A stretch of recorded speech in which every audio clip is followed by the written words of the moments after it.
So let's talk about diversity, especially diversity in the modern workplace.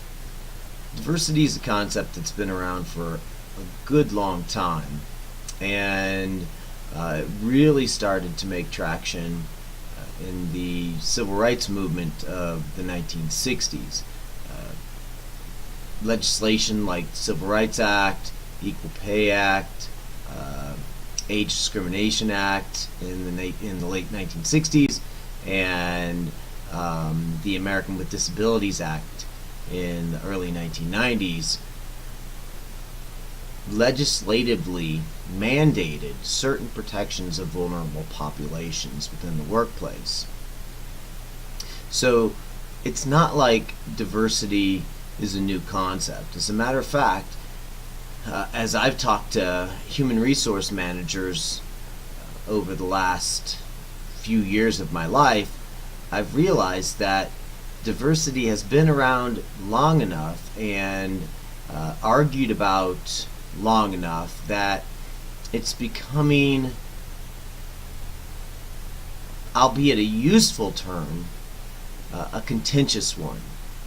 One that the human resource community feels as if we've moved past. The mandates of modern companies are to search out diversity within their hiring practices and to attempt to bring in diversity into their workforce. Now, with that said, this new diverse workforce, even though it is a valuable asset, it does bring some issues with it.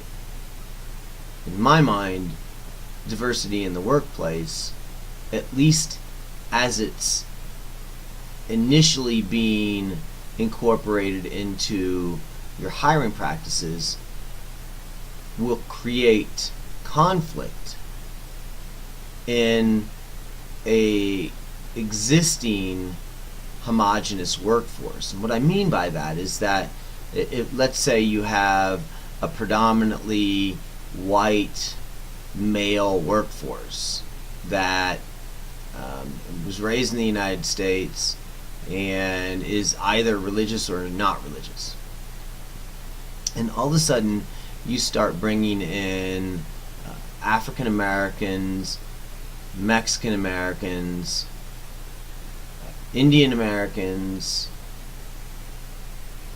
or people from international places that your company works with or is hiring from, all of a sudden you're going to have some cultural differences within your workplace that are going to create conflict. And in order for a company to successfully incorporate diversity into the workplace, they're really going to need to think about how they deal with that conflict and how they move that conflict from conflict to cooperation. And that's going to take some time, and it's going to take some effort, and it's going to require the company to incorporate a couple of more concepts. The first concept being equity, and the second concept being inclusion. And when we talk about equity and inclusion, especially in reference to diversity, we can think of equity as the bridge from diversity to inclusion.